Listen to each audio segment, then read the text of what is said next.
Hello everyone, I hope आप सभी बहुत अच्छे होंगे। मैं दीपा मैथमेटिक्स के सफर में आप सभी का हार्दिक स्वागत करती हूँ। इसी तरीके से हमारे साथ पढ़ते रहिए और अपने सपनों की ओर बढ़ते रहिए।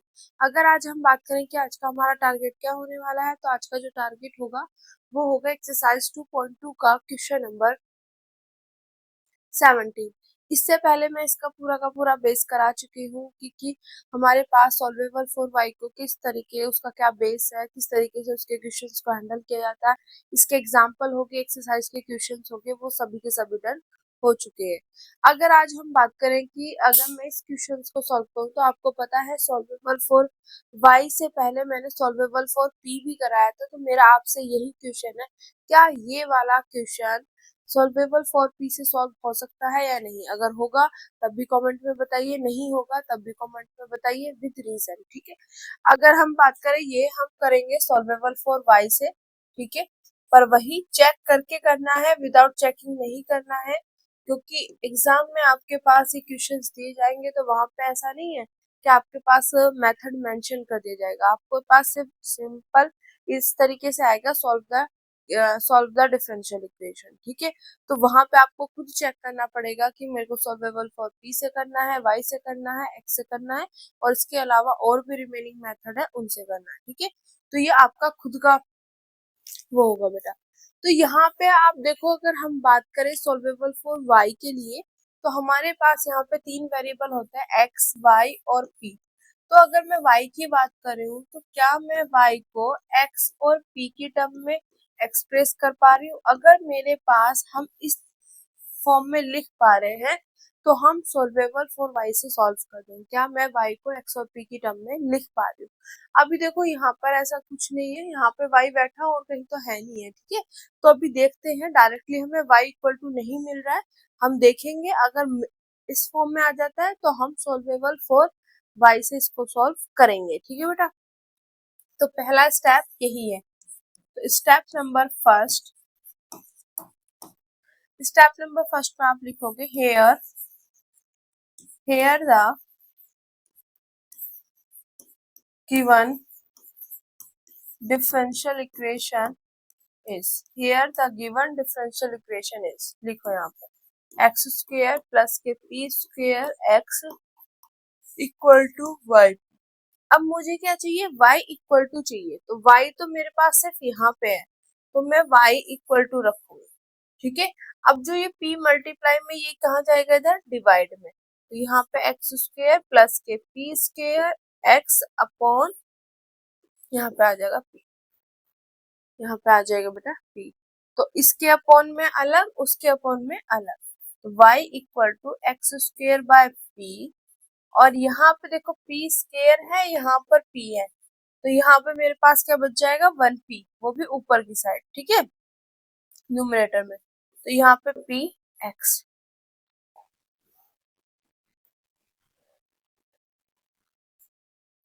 ठीक है, तो यहाँ पे इसके अपॉन में अलग, इसके अपॉन में अलग, यहाँ पे ये। तो मेरे पास ये पूरा का पूरा पोर्शन यहाँ पर सॉल्व होके आ गया है। ठीक है, तो क्या ये मैं y को x और p की टर्म में एक्सप्रेस कर पा रही हूँ? यस। y इक्वल टू, यहाँ पे भी xp है, यहाँ पे भी xp है, तो मैं xp की टर्म में लिख पा रही हूँ। तो इसका मतलब मेरे पास ये इसकी फॉर्म में है। तो आप यही लिखोगे, it is the form of y equal to this.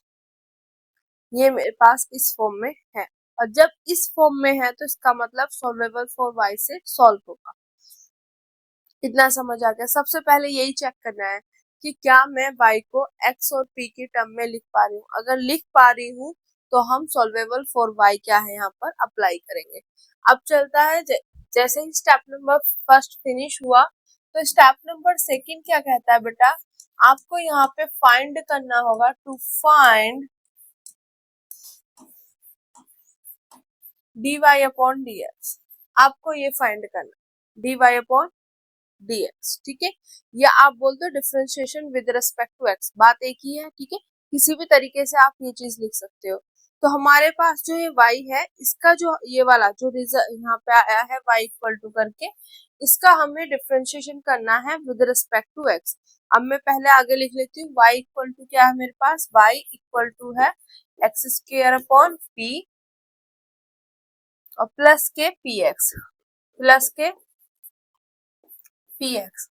ये मेरे पास है y equal to x square upon p plus k p x. अब इसका x के रेस्पेक्ट में डेरिवेटिव करते हैं, तो यहाँ पे मेरे पास y का क्या हो जाएगा, dy upon dx equal to, यहाँ पे देखो x मतलब अपॉन वाला फॉर्मूला लगेगा, तो अपॉन में क्या होगा, जो अपॉन में उसका स्क्वायर, फिर अपॉन वाला यहाँ पे एक्स स्क्वायर का क्या हो जाएगा 2x माइनस एक्स स्क्वायर यहाँ पे, फिर अपॉन का होगा, तो यहाँ पे हो जाएगा dp upon dx, dp upon dx। ठीक है, अब यहाँ पे भी, यहाँ पे u और v वाला मतलब प्रोडक्ट वाला लगेगा, तो first as it is x का x के रिस्पेक्ट में 1 plus x as it is p का क्या हो जाएगा dp upon dx, dp upon dx। तो मेरे पास ये आ गया इसका डेरिवेटिव करके। बस इसको थोड़ा सा आपने क्या करना है, यहाँ पर करोगे आप थोड़ा सा सिंप्लीफाई, तो यहाँ पे हो जाएगा dy upon dx equal to, यहाँ पे इसके अपॉन में अलग कर दो, इसके अपॉन में अलग कर दो, तो यहाँ पे क्या होगा 2x p upon p square, यहाँ पे x square dp upon dx और इसका यहाँ पे आ जाएगा पी स्क्वायर। ठीक है बेटा, यहाँ पे plus p plus k x dp upon dx, dp upon dx। ठीक है, इसको अगर थोड़ा सा और सिंप्लीफाई करना चाहते हो तो dy upon dx equal to यहाँ पे 2x, देखो एक p से एक p कैंसिल हो जाएगा, तो 2x upon p minus x square upon p square dp upon dx plus के p और यहाँ पे x dp अपॉन dx। ठीक है, सिर्फ क्या किया, यहाँ से ये वाला सिंप्लीफाई कर दिया और हमारे पास ये आ गया।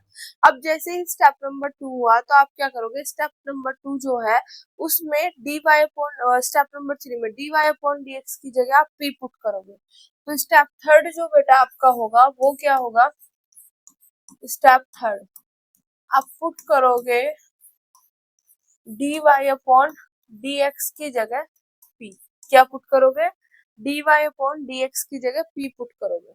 अब आप यहाँ पे आप p पुट करते हो, तो ये क्या हो जाएगा मेरे पास, p equal to 2x upon p, 2x upon p, यहाँ से minus x square upon p square dp upon dx।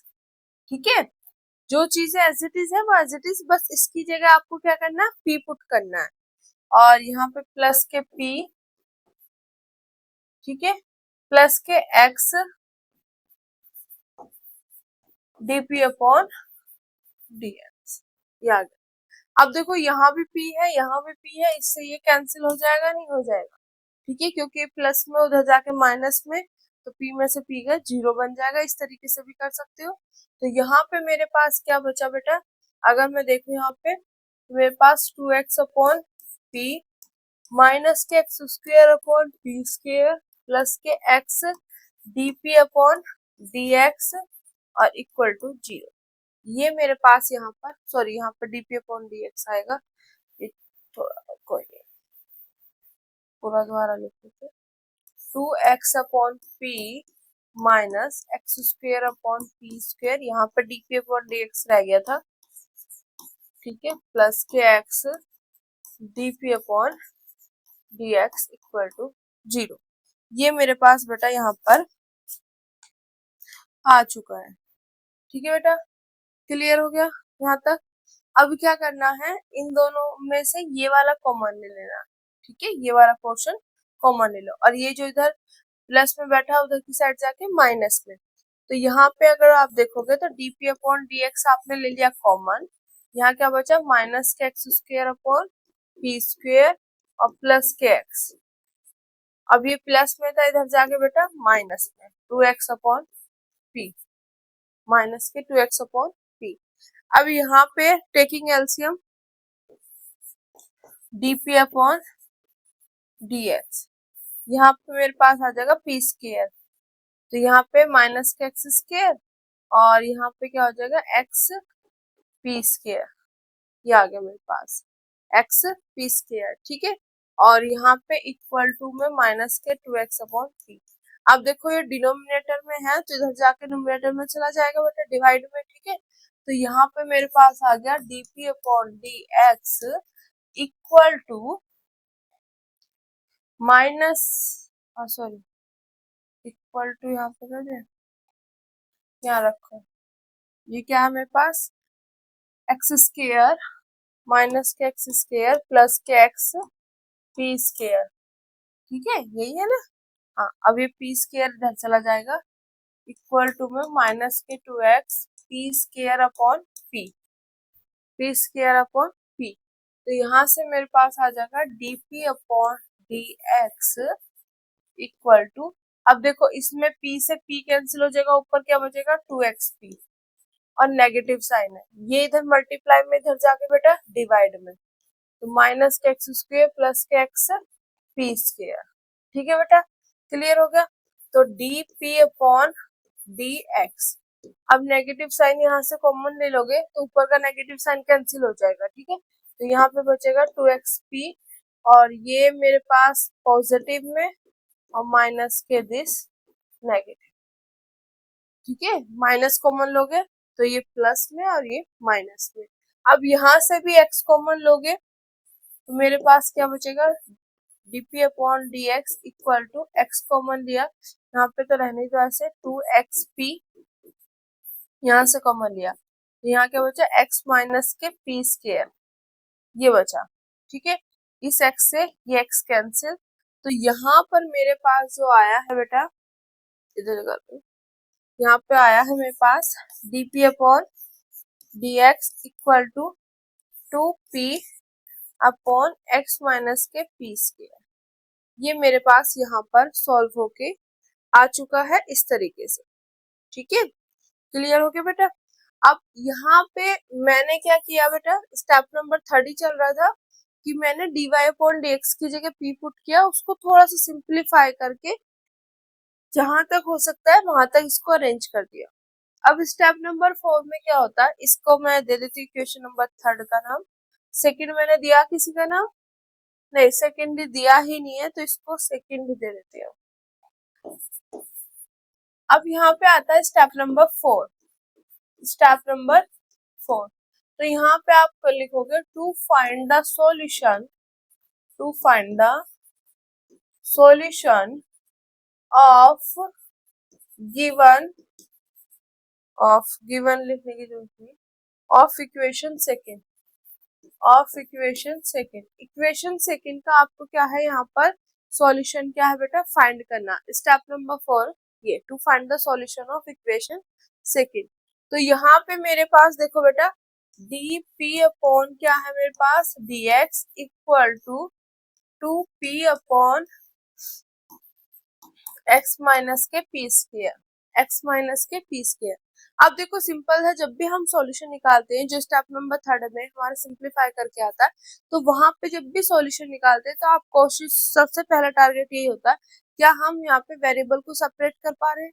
अगर वेरिएबल को सेपरेट कर पा रहे हैं तो इससे तो अच्छी बात ही नहीं होती, पर यहाँ पे देखो यहाँ पे हम वेरिएबल को सेपरेट नहीं कर पाएंगे, तो जिसकी वजह से वेरिएबल सेपरेशन मेथड तो अप्लाई होगा नहीं। उसके अलावा देखो यहाँ पर मैंने आपको बताया होमोजीनियस वाला हो गया एक पोर्शन, एक लीनियर, तो कोशिश क्या करो क्या मैं यहाँ पे लीनियर वाला फॉर्म बन सकती है मेरी या नहीं बन सकती, उसको आपने देखना है ना। अगर separation of variable method apply हो रहा तो अच्छी बात है, अगर वो नहीं हो रहा तो ट्राई करना, क्योंकि मैक्सिमम क्वेश्चन यहाँ पर लीनियर से हुए हैं, इस एक्सरसाइज के हो गए या एग्जाम्पल के हो गए, तो यहाँ पर मैक्सिमम क्वेश्चन जो है वो हमारे लीनियर से हुए हैं। तो कोशिश करो कि क्या यहाँ पे लीनियर बन पा रही है या नहीं बन पा रही। देखोगे कैसे, किस तरीके से देखोगे कि मेरे पास जब मैंने शुरू में पढ़ी थी तो लीनियर कैसे होती है d y upon d x plus k p y equal to q, अगर लीनियर के बारे में फुल टू फुल इंफॉर्मेशन देखनी है तो मैंने आपके लेक्चर में भी प्रोवाइड कराया है, और फिर उसके बाद अगर हमारा CSA नेट की प्ले लिस्ट है उसमें लीनियर डिफरेंशियल इक्वेशन उसका का पूरा अच्छे से एक्सप्लेनेशन वहां पे भी दिया हुआ है, ठीक है, तो आप वहां भी देख सकते हैं। अब देखो ये मेरे पास ना लीनियर की फॉर्म होती थी, ठीक है, तो जहां पर देखो ये अगर मैं बात करूँ ये अकेला प्रेजेंट होगा, यहाँ पे इसके साथ x का फंक्शन होगा, यहाँ भी x का, आगे बात समझ। तो यहाँ पे देखो देखो यहाँ भी p यहाँ भी p दो बार आ रहा है, सिंगल मतलब एक बार कौन आ रहा है, सिर्फ x, तो इसका मतलब मैं यहाँ पे y की जगह क्या रखूंगी, x, यहाँ पे y की जगह क्या रखूंगी मैं, x, आगे बात समझ। अब जब मैं जो यहाँ पे रखूंगी उसी का डेरिवेटिव यहाँ पे मतलब ये इस तरीके से आएगा, तो मुझे यहाँ पे इसको मतलब अगर dx ऊपर चाहिए तो dp नीचे रहेगा। अब यहाँ पे जो आएगा वो आएगा p का फंक्शन, इसका बेटा p का फंक्शन आएगा और यहाँ पे भी p का फंक्शन, क्लियर हो गया। तो मेरे पास इस तरीके की अगर फॉर्म बन जाए dx upon dp plus k p x equal to q, तो अगर इस तरीके की फॉर्म बन जाए तो ये लीनियर कहला जाएगी, ठीक है बेटा। चेक कैसे करोगे, देखो भाई ये मेरे पास पूरा होता है, यहाँ पे भाई एक बार है देखो, ठीक है, तो इनमें भाई देखो कौन सा एक बार है, एक्स और पी है, तो सिर्फ एक्स एक बार आ रहा है, ठीक है, एक्स एक बार आ रहा है, तो यहाँ पे अगर एक्स रखूंगा तो यहाँ भी एक्स आएगा, तो यहाँ पे एक्स चाहिए तो इसको पलटना पड़ेगा, तो यहाँ पे क्या हो जाएगा dx अपॉन dt, क्योंकि यहाँ पे डी एक्स है और साथ में p है, इसके अलावा तो है नहीं है, तो यहाँ पे इसको हमें क्या करना पड़ेगा, पलटना पड़ेगा, ठीक है, आगे बात समझ। क्यों पलटना पड़ेगा, और फिर इसके साथ हम कंपैरिजन मतलब कंपेयर करके और फिर आगे इसका सॉल्यूशन निकालेंगे, ठीक है बेटा। तो यहाँ पे हम इसको dx अपॉन dp में यहाँ पे निकालूंगी, तो वो क्या हो जाएगा, x minus k p square upon 2p, ठीक है, ये इस तरीके से ये भी आगे बात समझ। अब हमने क्या करना है, dx अपॉन dp, इसके अपॉन में अलग इसके अपॉन में अलग, तो x अपॉन 2p, ठीक है, minus k p square upon 2p, ये मेरे पास यहाँ पे आ गया। अब देखो ये इधर बैठा है तो इसको इधर ले आओ, तो यहाँ पे मेरे पास क्या आ जाएगा, dx अपॉन dp, ये प्लस में इधर आके माइनस में ये आ गया मेरे पास, और ये माइनस में मेरे पास यहाँ पे दे ही रखा है, कोई दिक्कत, ठीक है। अब इसको आगे देखते हैं, थोड़ा सा अरेंज करेंगे, dx अपॉन dp, यहाँ पे मैं प्लस लगाऊंगी और माइनस के 1/2p अलग, माइनस के 1/2p अलग, और यहाँ पे आ जाएगा मेरे पास x, क्या आ जाएगा मेरे पास बेटा, x आ जाएगा यहाँ पे, और ठीक है इक्वल टू, इस p से p कैंसिल हो जाएगा, तो यहाँ पे इक्वल टू में बचेगा माइनस के p बाय, क्या बचेगा, माइनस के p बाय 2, तो ये मेरे पास यहाँ पे आ गई, और ये किस तरीके की फॉर्म है, ये मेरे पास फॉर्म कैसी बन रही है बेटा, dx अपॉन dp प्लस के p x, देखो कैपिटल P जो यहाँ पे लिखूंगी मैं वो अलग तरीके से लिख रही हूँ, ठीक है, और यहाँ पे क्यों, तो अगर ये क्या हो गया मेरे पास बेटा, लीनियर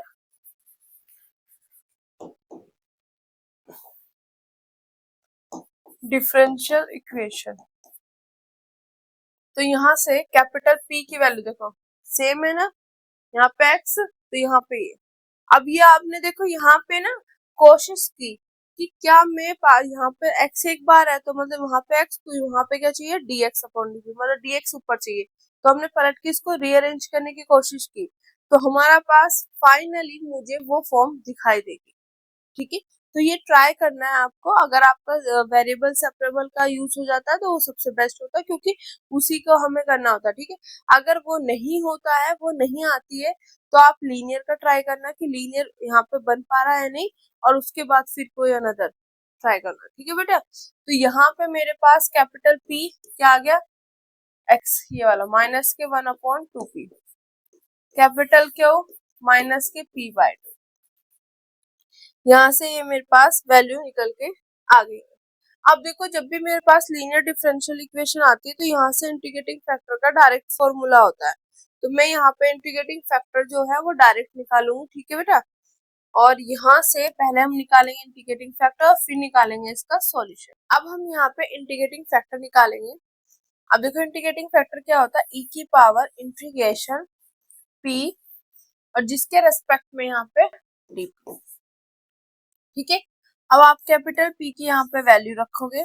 कैपिटल पी की वैल्यू क्या, माइनस के 1/2p dp। ठीक है, अब यहाँ पे e की पावर माइनस के 1/2 बाहर। ठीक है, 1/p का क्या हो जाएगा बेटा, log p। क्या हो जाएगा मेरे पास, log p। ये यहाँ पर आएगा 1 मिनट।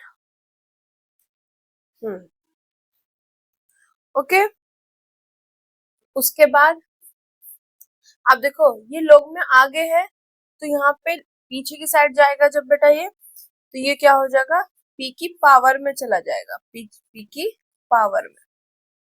अब जब इसकी वैल्यू हम देखते हैं e की पावर ऐसे log और इस तरीके से, तो इस पूरे की जो वैल्यू होती है वो सिर्फ ये वाले टर्म आ जाती है। मेरे पास यहाँ से इंटीग्रेटिंग फैक्टर की अगर मैं बात करूं तो क्या निकल के आया मेरे पास इंटीग्रेटिंग फैक्टर, p की पावर माइनस के 1/2, p की पावर माइनस के 1/2, या आप बोल दो इंटीग्रेटिंग फैक्टर मेरे पास क्या निकल के आया है, 1/√p। 1/√p, क्योंकि 1/2 को क्या बोलते हैं, अंडर रूट लिख देते हैं और माइनस में तो अपॉन में ले जाऊंगी। ठीक है, तो प्लस हो गया इस तरीके से 1/p की पावर 1/2, तो इसको हम बोल देंगे 1/√p। तो इंटीग्रेटिंग फैक्टर हमारा आ चुका है। अब इंटीग्रेटिंग फैक्टर आते ही आप यहाँ पे क्या निकालोगे बेटा, सॉल्यूशन। सॉल्यूशन का तरीका क्या है मेरे पास, यहाँ पे ऊपर x है तो यहाँ x लिखोगे, multiply integrating factor integration q की वैल्यू माइनस के p/2 मल्टीप्लाई इंटीग्रेटिंग फैक्टर और यहाँ पे dp प्लस के c, जिसके रेस्पेक्ट में चल रहा है। ठीक है बेटा, तो यहाँ पे x इंटीग्रेटिंग फैक्टर हो गया 1/√p, है ना, यहाँ पे रखेंगे माइनस के 1/2 बाहर, इंटीग्रेशन p और इंटीग्रेटिंग फैक्टर हो गया अपॉन में √p, यहाँ पे dp प्लस के c। ठीक है, क्लियर हो गया। x upon √p equal to minus k 1/2 integration, अगर इसमें मैं कैंसिल करूं, ठीक है, तो मेरे पास क्या आ जाएगा, यहाँ पे p को क्या लिख सकते हैं, √p अपॉन में √p, इससे ये कैंसिल, तो यहाँ पे बच जाएगा √p dp प्लस के c, dp प्लस के c। तो आई होप यहाँ तक का पूरा पोर्शन अच्छे से आपको क्लियर हो गया होगा। ठीक है बेटा, अब यहाँ पे इसका इंटीग्रेशन अगर मैं करूं तो ये आएगा मेरे पास x upon √p equal to minus k 1/2, इसका p की पावर 1/2 है तो उसमें एक ऐड कर दो, वही सेम चीज नहीं अपॉन में प्लस के c, यहाँ पे आ जाएगा प्लस के c। अब यहाँ पे x upon √p equal to minus k 1/2 minus k 1/2। अब यहाँ पे अपॉन में अगर आप करोगे तो टेकिंग एलसीएम तो 2 + 1 3 हो जाएगा और 3/2, और यहाँ पे अगर हम देखें तो यहाँ से आ जाएगा 2/3, क्योंकि अपॉन में 3/2 आ रहा है तो ये ऊपर और ये, ठीक है बेटा, तो 2/3 और p की पावर यहाँ पे आएगा, p की पावर क्या आ जाएगा मेरे पास, 3/2 प्लस के c, इस 2 से ये 2 कैंसिल, यहाँ पे x इक्वल टू माइनस के 1/3 p की पावर 3/2 प्लस के c और यहाँ पे अपॉन में √p। अब मेरे पास यहाँ तक आ गया। अब ये √p यहाँ पे तो इधर की साइड ले जाओ, डिवाइड में इधर मल्टीप्लाई में आ जाएगा, माइनस के 1/3 x की पावर 3/2 और यहाँ पे पी सॉरी पी की पावर सॉरी यहाँ आएगा पी की पावर। अब ये भी यहाँ से आएगा तो पी अंडर रूट को क्या लिख सकते हैं, पी की power 1/2 plus k c under root p x equal, इधर डिवाइड में था ना तो इधर मल्टीप्लाई में चला गया, माइनस के 1/3 बेस सेम पावर क्या हो जाती है ऐड, तो 3/2 प्लस के 1/2 तो क्या आ जाएगा 2, 3 + 1 = 4/2 और यहाँ पे आ गया मेरे पास 2, तो पी स्क्वायर क्या हो जाएगा पी स्क्वायर, ठीक है बेटा, plus k c under root p. तो मेरे पास यहाँ से x की वैल्यू निकल के आ गई, ठीक है। तो जब भी हम स्टेप नंबर 4 में सॉल्यूशन निकालते हैं तो यहाँ पे दो तरीके की सिचुएशन या दो तरीके की आपके पास यहाँ पे कंडीशन आएगी कि या तो आप p की वैल्यू निकाल पाओगे या p की वैल्यू यहाँ से नहीं निकलेगी, ठीक है। तो यहाँ पे हम p की वैल्यू नहीं निकाल पा रहे हैं। अगर आप डायरेक्टली p की वैल्यू निकाल लेते हैं तो हम स्टेप नंबर 5 में पहला केस यूज होगा जब हम p को एलिमिनेट कर पाएंगे। अब यहाँ से p की वैल्यू नहीं निकली है तो इसका मतलब वहां पे केस नंबर सेकंड अप्लाई होगा जिसमें हम p को एलिमिनेट नहीं कर सकते। तो यहाँ पर हमारा स्टेप नंबर 5 में हम लिखेंगे we can not eliminate the value of p, हम p की वैल्यू को यहाँ से एलिमिनेट नहीं कर सकते, ठीक है। अगर एलिमिनेट हो जाती तो बहुत बढ़िया बात थी, एलिमिनेट यहाँ से नहीं होगी। तो आप लिखोगे यहाँ पे we can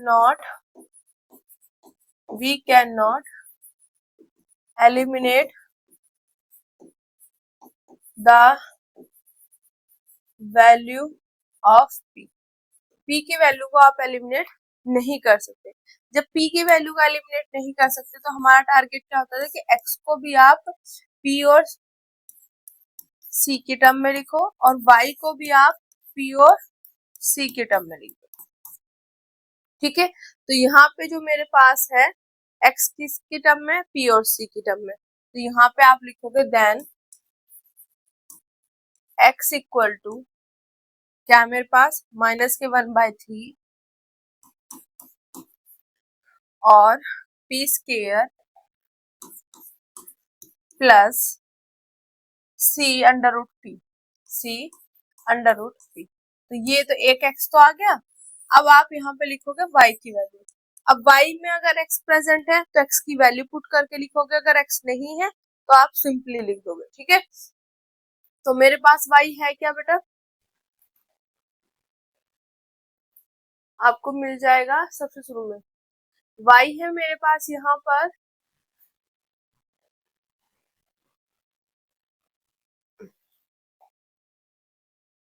x square by p plus k p x, x square by p plus k p x. एक बार और देख लेते हैं, ये है मेरे पास।